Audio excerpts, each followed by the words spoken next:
Salam sebagai teman semua. Saat ini kita akan belajar tentang fisiologi jantung. Jadi di sini kita akan belajar tentang sedikit menyinggung anatomi jantung. Jadi di situ kita akan belajar tentang sirkulasi paru, sirkulasi sistemik, kemudian ruang-ruangan jantung.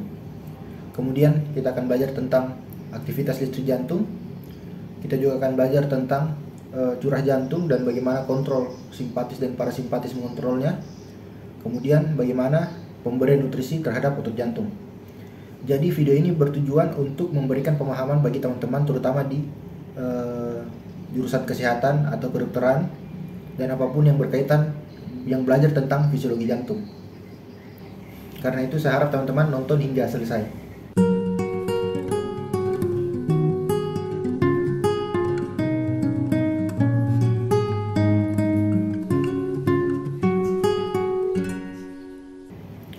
Nah, kita akan masuk pertama di anatomi jantung. Jadi kalau anatomi jantung, di sini kita akan belajar tentang sirkulasi. Jadi sistem sirkulasi dia terbagi atas 3. Yang pertama adalah jantung. Ini di sini jantung berperan sebagai pompa, kemudian pembuluh darah sebagai pipanya untuk mengalirkan darah ke jaringan-jaringan. Jadi sistem sirkulasi ini berfungsi sebagai organ vital. Jadi biasa ada yang teman-teman katakan bahwa alat vital itu yang kita punya yang di bagian bawah. Tapi ternyata alat vital itu adalah alat yang berfungsi untuk membuat kita vital. Vital itu artinya hidup. Jadi tanpa dia kita tidak bisa hidup. Sedangkan tanpa yang di bawah kita masih bisa hidup. Oke, itu intermezzo saja sedikit. Jadi sistem sirkulasi dia terbagi 2. Ada sistem sirkulasi sistemik dan sirkulasi pulmonal.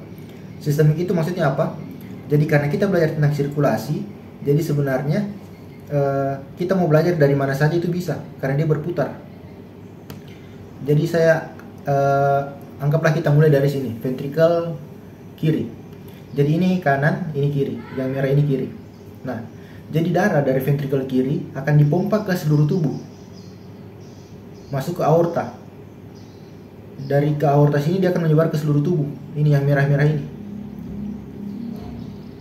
Nah, yang warna merah ini adalah darah yang kaya akan oksigen. Nah, kemudian dia akan ke seluruh tubuh, kemudian bertukar di kapiler. Ini yang warna ungu, ini kapiler. Ini yang atas dan bawah ini dia akan bertukar di kapiler. Nah, ketika dia sudah bertukar, maka oksigen itu akan dipakai oleh tubuh dan yang tersisa adalah CO2-nya atau karbon monoksidanya atau karbon dioksidanya. Ketika dia bertukar, dia sudah menjadi CO2. Dia jadi yang warna biru ini. Jadi yang biru ini adalah pembuluh darah, vena, bisa juga arteri, tapi yang kaya akan CO2. Nah, kemudian darah dari seluruh tubuh akan masuk ke ventrikel. Kemudian darah dari seluruh tubuh akan masuk di atrium kanan. Dari atrium kanan dia akan masuk ke ventrikel kanan. Dari ventrikel kanan akan dipompa ke paru-paru melalui ini. Ini namanya truncus pulmonal, ini arteri pulmonalis yang warna biru. Nah, kemudian dia akan masuk ke paru-paru, akan melewati kapiler. Nah, di situ dia akan diberikan oksigen oleh paru-paru sehingga dia balik lagi ke atrium kiri, itu sudah kaya akan O2. Jadi perbedaannya, kalau arteri di seluruh tubuh itu dia kaya oksigen, sedangkan arteri yang ke pulmonal itu adalah miskin oksigen. Nah, kemudian kita lihat bahwa sirkulasi kan terbagi yang sistemik dan pulmonal. Jadi kita anggapnya sirkulasi sistemik itu bagian kiri jantung, yang pulmonal itu bagian kanan jantung. Nah ini, kalau kita lihat potongan transversalnya, kita bisa melihat di sini ini jantung atau ventrikel kiri, ini ventrikel kanan. Di sini kelihatan bahwa miokardium ventrikel kiri lebih tebal, 3 kali lebih tebal dibanding ventrikel pada 3 kali lebih tebal daripada ini miokardium di ventrikel kanan. Kenapa? Karena yang kiri kerjanya lebih berat, dia memompa darah ke seluruh tubuh, sedangkan yang kanan dia hanya memompa ke paru-paru. Kemudian kita belajar tentang letak jantung dalam rongga toraks. Jadi ini gambarnya. Ini sternum, ini ada manubrium sterni, ini corpus sterni, ini processus hypoideus. Lantainya adalah lantainya adalah diafragma, belakangnya adalah kolumna vertebral. Atasnya ini bolong membentuk pintu, kita bilang namanya apertura thoracic superior. Di sini apex pulmo sedikit melewati ke atas sekitar 5 cm. Nah, rongga toraks terbagi atas dua ruang utama, yaitu cavitas pleura di kiri kanan dan mediastinum yang di tengah. Mediastinum itu berasal dari kata in medio stans, artinya berdiri di tengah. Jadi paru-paru atau cavitas pleura di tengahnya itu adalah mediastinum. Nah, mediastinum lagi terbagi menjadi ini, mediastinum superius yang ini, dan ini mediastinum inferius. Mediastinum inferius terbagi lagi menjadi 3, mediastinum inferius anterior, media, dan posterior. Nah, jantung letaknya di sini. Ini. Jadi kalau soal ditanya di mana letak jantung? Letak jantung adalah di mediastinum inferius media. Ini. Mediastinum inferius media. Kalau di depan sini biasanya ada aliran-aliran balik limfe. Di bagian belakang sini ada aorta, ada esofagus. Nah, kemudian kita lanjut. Jadi jantung ini dia merupakan pompa ganda dengan katup. Nah, jadi secara umum jantung punya 4 katup. Yang pertama, dia punya katup ini dari atrium kanan ke ventrikel kanan. Jadi valva atrioventricular dextra atau kita singkat dengan valva tricuspidalis. Sedangkan yang kiri valva atrioventricular sinistra atau valva bicuspidalis karena cuma 2 kuspisnya, atau valva mitral berpasangan. Kemudian ada katup semidunarnya dari ventrikel menuju ke pembuluh darah besar. Jadi dari ventrikel kanan ke trunkus pulmonal ada katup ini, namanya valva trunci pulmonal. Sedangkan dari ventrikel kiri ke aorta ada valva aorta atau katup aorta. Nah, di sini saya ibaratkan bagaimana sebuah katup itu bisa berfungsi dengan baik. Jadi saya misalkan yang ini adalah bagian belakang katup, ini bagian depan katup. Nah, ketika tekanan di bagian belakang katup tinggi, maka katup akan membuka. Maka darah dari belakang katup akan menuju ke depan katup. Tetapi ketika sudah pindah darahnya ke bagian depan katup, justru katup akan menutup. Karena ketika lebih tinggi tekanan katup di bagian depan, maka katup akan tertutup. Ini karena bentuknya seperti ini. Nah, kita lihat lagi di sini. Ini katupnya mengarah begini, berarti ini belakangnya, ini depannya. Kalau ini belakangnya, ini depannya. Lihat ini modelnya. Nah, begitulah katup bekerja. Nah, sekarang serat otot jantung itu dihubungkan oleh yang namanya diskus intercalaris. Jadi kalau kita tahu belajar waktu SMA ada 3 jenis sel otot. Ada sel otot lurik, itu yang otot biceps, otot rangka. Kemudian ada otot polos, itu biasanya di tractus digestivus dan otot-otot yang involuntar lainnya, kecuali otot jantung. Nah, yang ketiga itu adalah otot jantung. Nah, otot jantung dia seperti ini. Otot jantung itu dia seperti ini. Jadi dia ini satu sel, kemudian nukleusnya atau intinya ada di tepi. Ini. Kemudian dia dihubungkan oleh yang namanya ini, diskus intercalaris. Ini, diskus intercalaris. Jadi secara mikroskopis kita akan melihat bahwa diskus intercalaris itu dia terdiri dari 2, yaitu ada desmosom sebagai taut celahnya, desmosom sebagai taut mekaniknya. Jadi seperti perekat yang menghubungkan antara satu sel otot jantung dan satu sel otot jantung lainnya. Kemudian ada juga kabelnya atau taut celahnya. Jadi dia penghubung kelistrikan dari antara otot jantung yang satu ke sel otot jantung yang lain. Kenapa dia membutuhkan penghubung listrik? Karena otot jantung dia harus berkontraksi secara simultan atau sinergis untuk menghasilkan efek memeras. Jadi nanti kita akan belajar tentang sistem konduksi jantung. Jadi di sini dari apex, ini kan apex jantung, dia akan berkontraksi mulai dari sini ke atas supaya darah dari ventrikel bisa terperas habis ke atas. Nah, inilah yang kita katakan dengan sistem konduksi jantung. Kalau kita belajar tentang sistem konduksi jantung, artinya kita belajar tentang aktivitas listrik jantung. Nah, jadi misalnya ini jantung. Kita bagi 2 menjadi 99% dan 1%. Nah, 99% itu adalah sel kontraktil. Ini yang berfungsi untuk berkontraksi, yang tadi ini. Tapi ada sebagian 1% dari sel otot jantung dia bertumpuk pada satu area, menghasilkan pemacu sendiri. Jadi misalnya teman-teman pernah tidak potong ayam, potong sapi, atau potong, kalau saya sih paling sering karena pelihara lele di rumah jadi pakai lele.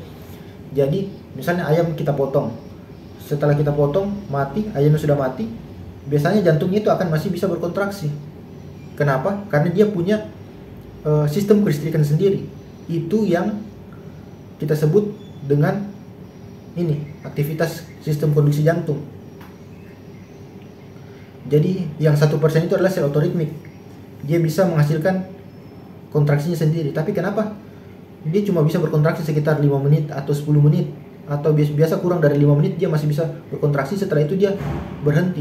Nah, berhentinya kenapa? Bukan karena listriknya hilang, tetapi karena listriknya sudah tidak dapat energi atau darah, sehingga dia akan mengalami nekrosis dan tidak bisa lagi berdenyut.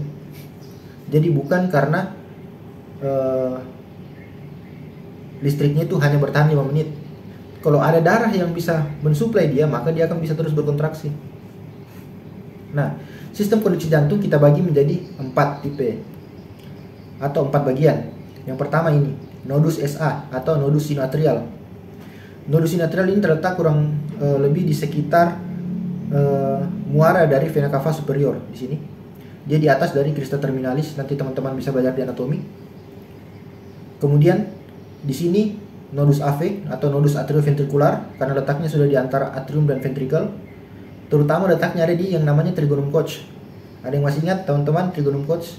Dari trigonum Koch itu adalah diberikan nama oleh Koch untuk menilai di mana letak dari nodus AV. Jadi nodus trigonum Koch tersusun atas ostium sinus coronarii, tendotodaro, dan cuspis septalis valva tricuspidalis. Nah, dari situ akan masuk ke ini namanya berkas His. Kemudian dari berkas His ada crus dextrum, crus sinistrum, kemudian berlanjut menjadi Purkinje, serabut Purkinje. Nah, kenapa dia seperti itu? Jadi nodus sinoatrial misalnya saya berikan dia kecepatan 70, nodus AV dia kecepatan 50, sedangkan His dan Purkinje itu kecepatan 50. Nah, tetapi karena mereka bekerja secara simultan, kalau nodus SA 70 maka semua akan ikut 70. Nah, denyut normal orang itu adalah 60 sampai 100 kali per menit. Nah, jadi misalnya kita pakai patokan yang 70. Jadi ketika dia mau berkontraksi, maka atrium akan berkontraksi dulu. Ini arah arusnya begini. Kemudian setelah dia berkontraksi, barulah ventricle akan berkontraksi. Nah, atrium berkontraksi dari atas. Ini kita lihat dari atas ke bawah. Jadi dia akan memeras darah ke ventricle. Sedangkan ventricle akan ventricle dia akan berkontraksi dari bawah ke atas untuk memeras darah dari bawah menuju ke truncus pulmonal di sini atau ke aorta dari sini. Jadi yang dari atas memeras ke bawah, yang dari bawah memeras ke atas. Karena ini kita lihat dia akan selalu mengarah ke apex. Nanti kalau teman-teman periksa aksis di EKG, itu aksisnya kenapa harus selalu di antara minus 30 sampai di 90 derajat. Nah, itu nanti arah aksis itu jantung itu seperti itu. Karena jantung, saya lupa tadi, jantung itu letaknya di mediastinum inferius media. Tapi dia di jantung misalnya segini. Kenapa lebih dominan jantung berada di kiri? Orang bilang biasa jantung ada di kiri. Kenapa? Karena apex jantung, ini yang berdenyut itu biasanya ada di kiri. Kenapa? Karena jantung itu letaknya begini. 45 derajat ke depan, 45 derajat ke samping. Jadi sebenarnya dia di tengah, tapi apexnya ini apexnya dia mengarah di bagian kiri, kurang lebih di midclavicula sinistra, ICS 5. Nah, selanjutnya teman-teman mungkin bingung kenapa kita belajar jantung tiba-tiba saya munculkan kereta. Ini lanjutan dari yang tadi.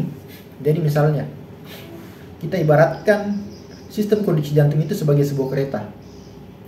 Kereta punya ini nodus SA, saya berikan nama nodus SA, nodus AV, His, dan Purkinje. Ini kecepatannya 70, ini kecepatannya 50, His dan Purkinje kecepatan 30. Nah, ini sebagai pacemaker karena dia yang berfungsi menggerakkan seluruh gerbong. Jadi misalnya ini kecepatan 70, maka otomatis biarpun ini kecepatan 50, seluruh gerbong ini akan mengikut dengan kecepatan siapa yang paling cepat. Ini. Jadi dia dikatakan nodus SA adalah pacemaker. Nah, ini keadaan normal. Kemudian misalnya nodus SA ini tidak ada, atau dia rusak, atau dia nekrosis, maka 50 yang ini 30, maka semua gerbong akan mengikut kecepatannya yang paling cepat, yaitu ini. Nah, ada lagi satu kondisi namanya blok jantung komplit. Jadi blok jantung komplit itu terjadi masalah dari sini. Ini tidak ada, hilang. Maka atrium akan berkontraksi dengan kecepatan 70, sedangkan ventricle hanya kecepatan 30. Jadi otomatis itu pasien akan gagal jantung. Misalnya pasien akan langsung meninggal. Karena tidak mungkin hanya dengan kecepatan 30, sedangkan darahnya tidak banyak masuk, itu bisa mencukupi seluruh tubuh. Kita kembali lagi sedikit bahas begini. Jadi dari SA ke AV, kemudian dari AV ke HIS. Nah, dari sini akan terjadi jeda. Jadi akan terjadi kontraksi atrium untuk mengisi darah ke ventricle. Nah, dari antara kontraksi atrium dan ventricle itu ada jarak sekitar 11 milidetik atau 0,11 detik. 0,11 detik. Nah, itu terjadi supaya atrium berhasil mengosongkan isinya dulu, baru dia bisa lanjut ventricle untuk berkontraksi supaya bisa terisi penuh ini ventricle. Jadi sebenarnya dengan dilatasi ventricle dia sudah terisi 80%, tapi ketika dengan dibantu dengan kontraksi atrium dia sudah mengisi 100%. 20% sisanya itu diisi oleh kontraksi atrium. Nah, ini juga kenapa teman-teman tidak ada yang bertanya, kenapa tidak sekalian kontraksi dari sini langsung turun ke bawah sini? Nah, jadi di sini ada namanya annulus fibrosus. Ini yang putih-putih, ini annulus fibrosus. Jadi dia merupakan isolator. Kalau otot jantung yang lain itu kan dia bersifat konduktor. Kalau ada di sini bagian isolatornya. Jadi supaya tidak ada kontraksi ventricle dari atas ke bawah, supaya kontraksinya semua simultan dari bawah ke atas. Jadi ada isolator di bagian sini yang membatasi antara eksitasi dari atrium dengan ventricle. Ada lagi satu kasus yang namanya ini fokus ektopik. Fokus ektopik ini misalnya tadi itu si gerbong depan 70, gerbong AV itu 50, tapi di belakang tiba-tiba dia jadi cepat. Itu pada beberapa kelainan, sering pada kasus yang namanya premature ventricular contraction atau PVC.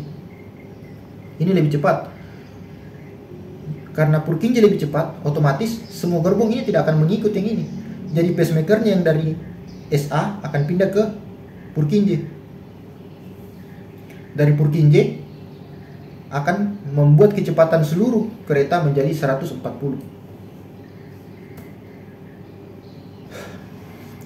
Nah, selanjutnya kita masuk di curah jantung dan kontrolnya.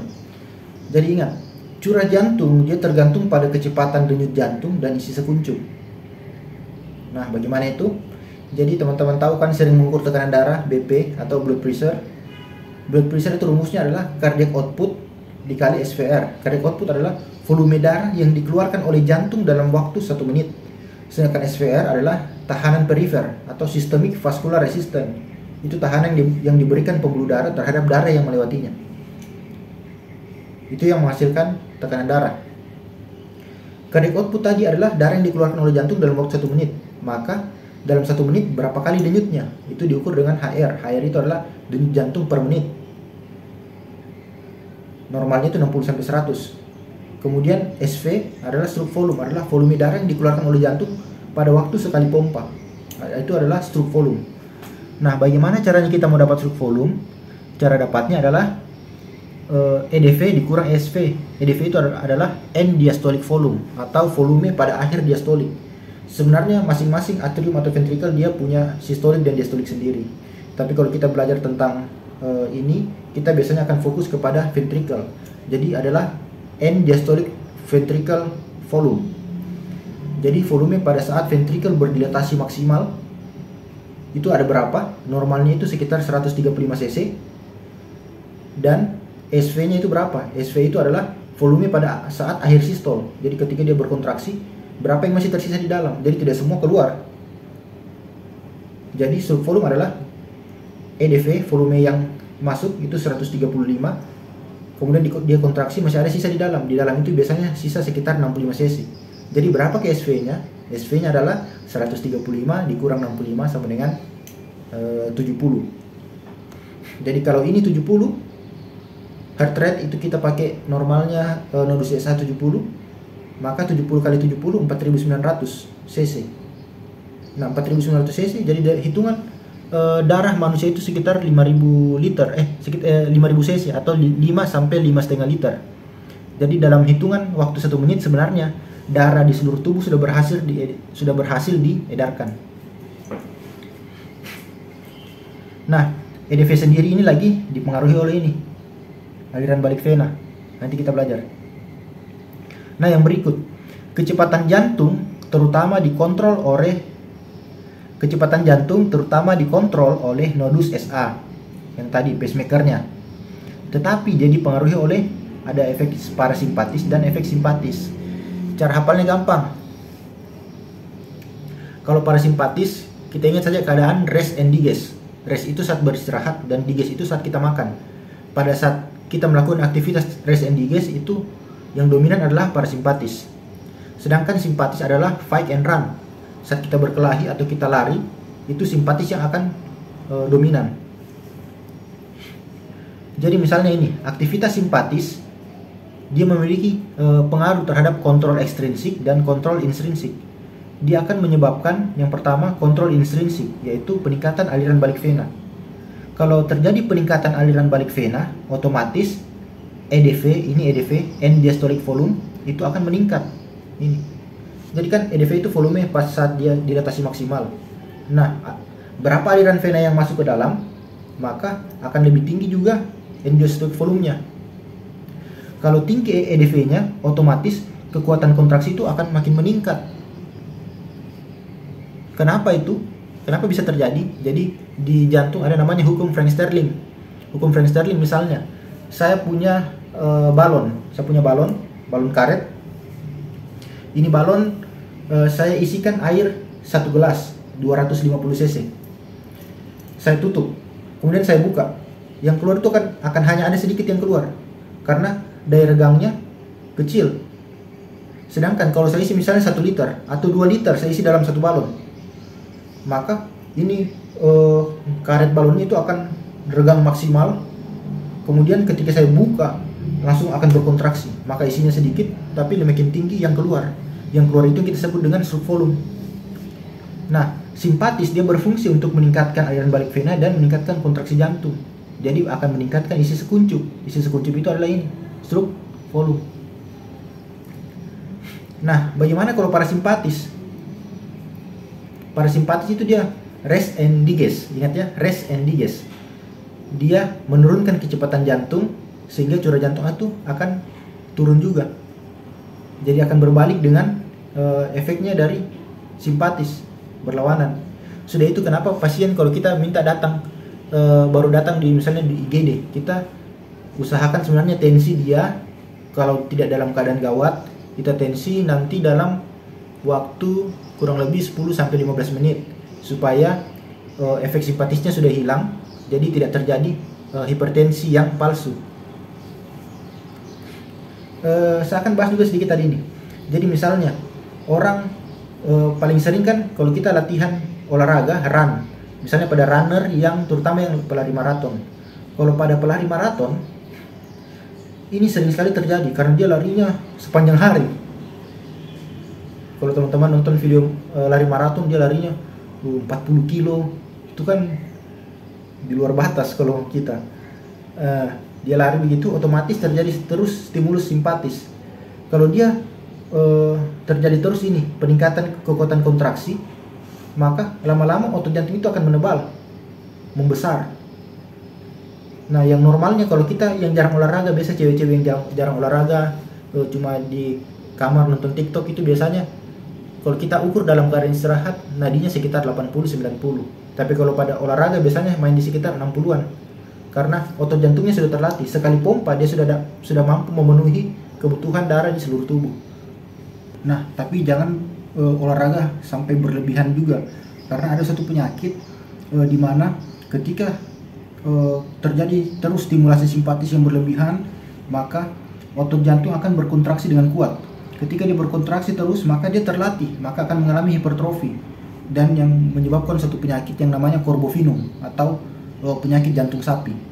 Jadi volume jantung sebenarnya 350 cc, kemudian perikardium sekitar 1000 cc, tapi ketika dia hipertrofi terus menerus, maka akan terjadi infark karena tidak mampu lagi koronaria, arteri koronaria untuk mencukupi kebutuhannya ketika volumenya sudah sampai 1000 cc. Nah, sekarang kita lanjut untuk pemberian nutrisi dari otot jantung. Jadi kalau teman-teman belajar tentang paru-paru, paru-paru dia punya fasa publika, fasa privata. Fasa publika itu adalah darah yang akan bertukar di paru-paru untuk mendapatkan oksigen. Jadi itu yang darah dari arteri pulmonal kemudian bertukar masuk ke vena pulmonal. Itu yang fasa publika. Kemudian ada fasa privata, adalah fase privata itu untuk memberikan nutrisi terhadap parenkim paru itu sendiri. Jadi dia dapat dari aorta descendens. Ada yang dari arteri intercostalis posterior 3 dengan yang langsung dari aorta descendens, pars thoracica. Nah, kalau jantung pun begitu. Kalau kita lihat otot jantung itu kan miokardium itu tebal. Nah, darah yang ada di dalam ventrikel itu dia tidak mampu memberikan nutrisi terhadap miokardium. Pertama, ada endotel, tidak bisa dilewati, tidak bisa berdifusi. Yang kedua, terlalu tebal ini miokardium. Maka dia harus punya pembuluh darah sendiri. Nah, pembuluh darahnya sendiri itu adalah kita bilang namanya arteri koronaria, yang ini. Yang ini. Nah, arteri koronaria itu adalah pembuluh darah untuk menutrisikan otot jantung. Jadi jantung menerima sebagian besar pasokan darahnya dari sirkulasi koronaria sewaktu diastol. Nah, ini unik. Biasanya organ tubuh lain itu menerima pada saat diastol. Ketika dia diastol, darah akan menuju ke organ tersebut. Tapi jantung dia terjadi pada saat diastol. Alasan yang pertama, pada saat kontraksi arteri koronaria akan menyempit sehingga darah akan sedikit menuju ke sana. Alasan yang kedua, ini yang utama, yaitu kalau kita lihat dari ventrikel kiri ke aorta ada katup yang begini.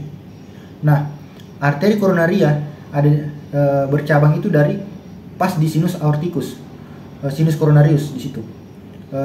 Di sinus aorta anterior dan sinus aorta posterior, di situ ada begini, seperti ini katupnya kan. Nah, di sini itu pembuluh darah koronaria atau arteri koronaria. Nah, ketika dia berkontraksi atau sistol, maka akan terangkat ini, terbuka untuk ke aorta. Tapi katup akan menghalangi pembuluh darah koroner. Jadi pada saat diastol, tekanan di sini tinggi, sini rendah, maka akan tertutup. Ketika tertutup, darah dari sini barulah dia mengisi ke arteri koronaria. Jadi itu dikatakan kenapa jantung menerima sebagian besar darahnya dari pada waktu diastol. Nah, kalau teman-teman lihat juga di sini pada saat kita beraktivitas akan terjadi peningkatan aktivitas metabolik sel otot jantung. Ini. Maka kita butuh oksigen yang lebih banyak. Ketika kita butuh oksigen yang lebih banyak, akan meningkat yang namanya adenosin. Adenosin ini vasodilator yang menyebabkan vasodilatasi pembuluh darah koroner, sehingga suplai oksigen makin banyak ke suplai darah makin banyak ke otot jantung. Kemudian ketika terjadi peningkatan oksigen atau kebutuhan oksigen, maka peningkatan juga aliran darah ke otot jantung akan membantu vasodilatasi pembuluh darah koronaria. Nah, tapi ada satu penyakit namanya penyakit arteri koronaria aterosklerotik. Ini ada plak yang menyumbat arteri koroner. Sudah itu biasa pasien dengan keluhan nyeri dada, terutama pasien dengan nyeri dada itu kalau dia masih berat ringan, dia biasanya keluhan muncul nanti saat berolahraga. Kenapa? Saat berolahraga dia butuh banyak energi, banyak darah ke pembuluh darah jantung, ke jantung. Tapi dia menyempit karena ada ini, ada plak. Maka dia terima misalnya cuma seperti darah orang normal. Nah, padahal dia sedang butuh banyak karena dia lagi olahraga. Itulah timbul yang namanya nyeri dada. Oke teman-teman, mungkin itu saja materi kita untuk fisiologi jantung kali ini. Pertemuan berikut bisa kita akan belajar tentang fisiologi dari pembuluh darah vaskular. Kalau teman-teman ada ingin bertanya, silahkan ketik pada kolom komentar. Terima kasih telah menonton dan goodbye.